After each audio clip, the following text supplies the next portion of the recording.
Hello दोस्तों, स्वागत है आपका टैवर्न ऑफ टेक्स्ट में। और आज हम जानने वाले हैं डॉक्टर फॉस्टस की कहानी, जो कि एक ट्रेजेडी है जिसे क्रिस्टोफर मार्लो ने लिखा है। इस प्ले से रिलेटेड और भी फैक्ट्स वीडियो के लास्ट में बताए जाएंगे, जैसे कि ये कब पब्लिश हुई या इसके सोर्सेज क्या क्या हैं एक्सेट्रा। बट उससे पहले जानते हैं डॉक्टर फॉस्टस की कहानी। सो पेन एंड पेपर लेके हो जाइए तैयार, शुरू करते हैं।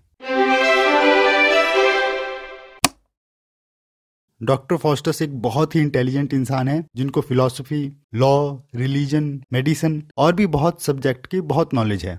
पर अब उनकी नॉलेज की लालसा बढ़ती ही जा रही है। वो अब और नॉलेज हासिल करना चाहते हैं, बट इन किताबों से उनके लिए ये मुमकिन नहीं है। सो वो डिसाइड करते हैं कि अब वो ब्लैक मैजिक सीखेंगे या ब्लैक आर्ट्स सीखेंगे।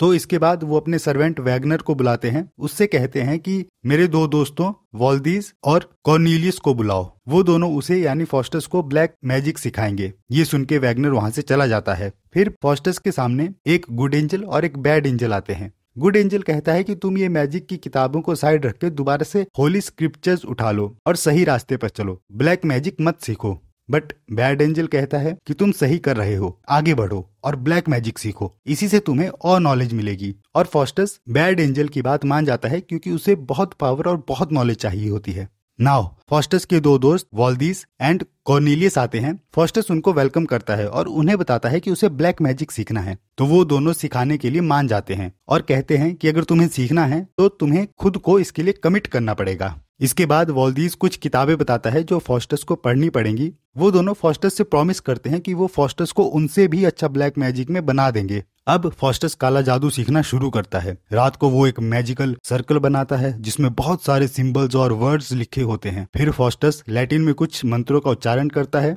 और लूसीफर और उसके डेविल्स हेल से ये सब होता देख रहे होते हैं। फिर फॉस्टस भगवान से अपने सारे नाते तोड़ देता है और हेल की तरफ अपनी लॉयल्टी शो करता है। तभी फॉस्टस के सामने मेफिस्टोफिलीस आता है, पर मेफिस्टोफिलीस इतना भयंकर है कि फॉस्टस डर जाता है और कहता है कि तुम यहाँ से जाओ और एक पादरी का भेष बदल कर आओ। तो मेफिस्टोफिलीस गायब हो जाता है और दोबारा से एक पादरी का भेष बदल कर आता है। तो फॉस्टस कहता है कि तुम्हारे पास इतनी पावर है तो तुम मुझे सर्व करो। बट मेफिस्टोफिलीस कहता है कि वो सिर्फ लूसीफर का सर्वेंट है, बट वो इसलिए यहाँ आया है क्योंकि फॉस्टस ने भगवान से सारे नाते तोड़ दिए हैं। तो फॉस्टस कहता है कि उसे बहुत पावरफुल होना है, इसके लिए उसे मेफिस्टोफिलीस की जरूरत है और इसके लिए मैं कुछ भी करने को तैयार हूँ। फिर मेफिस्टोफिलीस दोबारा वहां से गायब हो जाता है। इसके बाद वहां पर गुड एंजल और बैड एंजल दोबारा से आते हैं। गुड एंजल दोबारा से फॉस्टस को कहता है कि अभी भी देर नहीं हुई है, तुम गॉड की शरण में आ जाओ, लौट आओ और ये सब त्याग दो। बट गुड एंजल की बात फॉस्टस नहीं सुनता। गुड एंजल फॉस्टस को समझाने की कोशिश भी करता है कि हेवन के बारे में सोचो,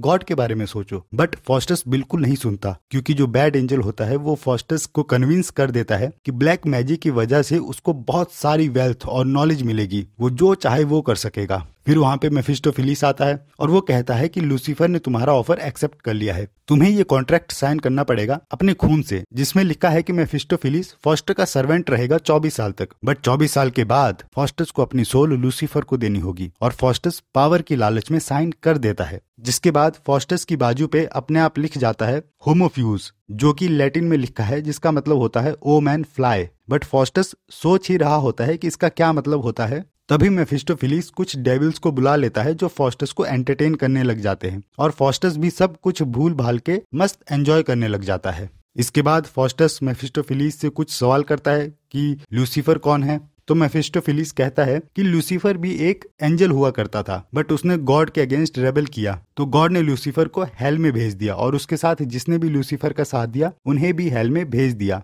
फिर फॉस्टस पूछता है कि हेल एग्जैक्टली किस लोकेशन पे है। तो मेफिस्टोफिलीस कहता है कि हेल की कोई एग्जैक्ट लोकेशन नहीं है, बल्कि हेल हर उस जगह है जहां पर गॉड नहीं है या जहां पर गॉड को नकार दिया गया है। तो फॉस्टस कहता है कि हेल तो बस एक मिथ है। इसके बाद फॉस्टस कहता है कि मुझे एक वाइफ चाहिए। तो मेफिस्टोफिलीस एक डेविल को औरत के रूप में फॉस्टस को ऑफर कर देता है, बट फॉस्टस मना कर देता है उस डेविल औरत को देखकर। फिर मेफिस्टोफिलीस फॉस्टस को कुछ एक बुक्स देता है जिसमें बहुत सारे मैजिक स्पेल्स लिखे होते हैं, उसे पढ़ने को कहता है। इसके बाद अभी भी फॉस्टस के मन में हल्का हल्का डाउट होता है कि क्या उसने सही तो किया है। तभी गुड एंजल और बैड एंजल दोबारा से आते हैं। गुड एंजल फॉस्टस को रियलाइज कराने की कोशिश करता है कि उसने क्या किया है, बट फॉस्टस कहता है कि अब मैं वापस नहीं लौट सकता। फिर फॉस्टस मेफिस्टोफेलिस से बहुत सारे सवाल करता है, प्लैनेट्स के बारे में, हेवन के बारे में, और मेफिस्टोफेलिस फॉस्टस के हर सवाल का जवाब देता है। बट फॉस्टस जब पूछता है कि वर्ल्ड को किसने बनाया है, तो मेफिस्टोफेलिस इसका जवाब देने से इनकार कर देता है, क्योंकि वर्ल्ड को गॉड ने बनाया है और गॉड के बारे में मेफिस्टोफेलिस बात नहीं कर सकता। बट फॉस्टस दोबारा से पूछता है बताओ, तो मेफिस्टोफेलिस गुस्से में वहां से चला जाता है। तो फॉस्टस दोबारा से सोचता है कि क्या सच्ची में देर हो गई है, क्या वो वापस गॉड की शरण में नहीं जा सकता। तो गुड एंजल और बैड एंजल दोबारा आते हैं, जिसमें गुड एंजल कहता है कि गॉड की शरण में तुम कभी भी आ सकते हो, अभी भी देर नहीं हुई है। और फॉस्टस को लगता है उसे दोबारा से क्राइस्ट की शरण में आ जाना चाहिए। बट तभी वहां पे लूसीफर अपने सर्वेंट बेल्जेबुब और मेफिस्टोफेलिस के साथ आ जाता है, और वो फॉस्टस को कहते हैं कि अब तुम भगवान के बारे में सोचना बंद कर दो। और लूसीफर फॉस्टस को 7 डेडली सीन्स दिखाता है, जिनको देख के फॉस्टस और बहक जाता है, और वो कहता है कि उसे हेल को देखना है। तो लूसीफर कहता है कि वो उसे ले जाएगा, पर उससे पहले वो फॉस्टस को एक किताब देता है जिससे वो अपना भेष बदल सकता है और भी पावरफुल हो जाता है। वहीं इसके साथ एक और सबप्लॉट चल रहा होता है, जो कि कॉमिक रिलीफ के लिए होता है, जिसमें रॉबिन नाम का एक आदमी होता है जो फॉस्टस की एक जादू की किताब चुरा लेता है। वो कुछ एक काला जादू, ब्लैक मैजिक सीख भी लेता है। फिर वो अपने दोस्त रैफ को बुलाता है और दोनों एक बार यानी अहाते में चले जाते हैं, जहाँ वो एक कप चुरा लेते हैं। और जब उस बार का मालिक उनसे कप लौटाने को कहता है तो वो मना कर देते हैं कि उनके पास कोई कप नहीं है। फिर रॉबिन मेफिस्टोफेलिस को बुलाता है, जो जादू उसने सीखा होता है उसकी मदद से, और उस बार के ओनर को डराता है मेफिस्टोफेलिस की मदद से। बट इस बात से मेफिस्टोफेलिस बहुत गुस्सा हो जाता है कि तुमने एक मजाक के लिए मुझे इधर बुलाया, और वो गुस्से में बोलता है कि अगर तुमने दोबारा ऐसा किया तो तुम दोनों को मैं जानवर बना दूंगा। और ये बोल के वो वहां से चला जाता है फॉस्टस के पास। ये सीन दरअसल एक कॉमिक रिलीफ के लिए यूज किया गया है, और इसका एक रेलेवेंस भी है कि रॉबिन कोई पढ़ा लिखा इंसान नहीं है, और उसके हाथ में पावर आई तो उसने उसका प्रैंक के लिए इस्तेमाल किया। बट फॉस्टस जो इतना पढ़ा लिखा इंसान है, उसके हाथ में पावर आई तो उसने भी उस चीज का वैसे ही इस्तेमाल किया, पढ़े लिखे होने के बावजूद भी, जो कि हम आगे देखेंगे कैसे। इसके बाद फॉस्टस मेफिस्टोफेलिस से कहता है कि उसे पूरी दुनिया घूमनी है, जर्मनी से लेके फ्रांस से लेके इटली तक सब घूमना है। फिर मेफिस्टोफेलिस और फॉस्टस रोम पहुंच जाते हैं, जहाँ पे एक सेलिब्रेशन हो रहा होता है पोप की जीत की खुशी में। वहाँ पे एक प्रिजनर भी होता है ब्रूनो जर्मनी से, जिसने पोप के खिलाफ षड्यंत्र रचा होता है, बट पोप ने उसे पकड़ लिया होता है और बंदी बना लिया होता है। तभी वहाँ पे फॉस्टस और मेफिस्टोफेलिस भेष बदल के आते हैं, और वो ब्रूनो को वापस जर्मनी भेज देते हैं घोड़े पे बिठा के, जो बहुत तेज होता है। वो उसे भागने में मदद करते हैं। दरअसल ये जो ब्रूनो वाला किस्सा है ये बी टेक्स्ट में है। अब ए टेक्स्ट और बी टेक्स्ट क्या है ये मैं वीडियो के लास्ट में एक्सप्लेन करूंगा। फिलहाल के लिए स्टोरी कंटिन्यू करते हैं। तो जब वो दोनों ब्रूनो को भगा देते हैं तो इससे पोप गुस्सा हो जाता है और दोनों को गुस्से में एक गुफा में कैद कर देता है। पर अब फॉस्टस और मेफिस्टोफेलिस तो ठहरे इतने पावरफुल लोग, वो इसके बाद इनविजिबल हो जाते हैं और दोबारा से उस सभा में आ जाते हैं और पूरी सभा का मजाक उड़ाने लगते हैं। बट ये सब सभा वाले नहीं देख सकते क्योंकि वो इनविजिबल थे। फिर जब खाने की बारी आती है तो सारे सभा वाले एक बड़े टेबल पे बैठ के खाना खाते हैं और फॉस्टस और मेफिस्टोफेलिस उन लोगों के साथ बहुत मस्ती करते हैं। कभी किसी का खाना चुरा लिया, किसी का खाना किसी पे फेंक दिया। तो वहां पे कुछ पादरियों को लगता है कि यहाँ पे कोई बुरी आत्मा आ गई है, तो वो पादरी उस बुरी आत्मा को भगाने के लिए कुछ मंत्र बोलने लगते हैं। पर मेफिस्टोफेलिस और फॉस्टस उन्हें भी मारते हैं, उनका भी मजाक उड़ाते हैं और वहां से चले जाते हैं। इसके बाद फॉस्टस जर्मनी जाते हैं, जहाँ पे ब्रूनो को घोड़े पे भेजा होता है और जर्मनी के राजा चार्ल्स फिफ्थ ये सुन के कि फॉस्टस ने ब्रूनो को बचाया है बहुत खुश हो जाते हैं। और इस राज्य में मार्टिनो एंड फ्रेडरिक एंड बेनवोलियो भी होते हैं जिनको फॉस्टस पे विश्वास नहीं होता। बट मार्टिनो, फ्रेडरिक और बेनवोलियो ये तीनों भी बी टेक्स्ट का हिस्सा हैं, ए टेक्स्ट में ये नहीं होते। तो फॉस्टस कहता है कि मैं अपनी पावर से कुछ भी कर सकता हूँ, आप जो चाहें। तो चार्ल्स फिफ्थ कहते हैं कि तुम अलेक्जेंडर द ग्रेट और उनकी लवर को यहाँ पे बुलाओ। तो फॉस्टस कहता है कि मुझे माफ करें, एक्चुअली मैं उनकी बॉडी को यहाँ पे तो नहीं बुला सकता, बट हाँ मैं उनकी आत्मा को यहाँ पे जरूर बुला सकता हूँ। तो फॉस्टस उन दोनों की आत्मा को वहां पर बुलाते हैं, जिसे देख के चार्ल्स फिफ्थ बहुत खुश हो जाते हैं।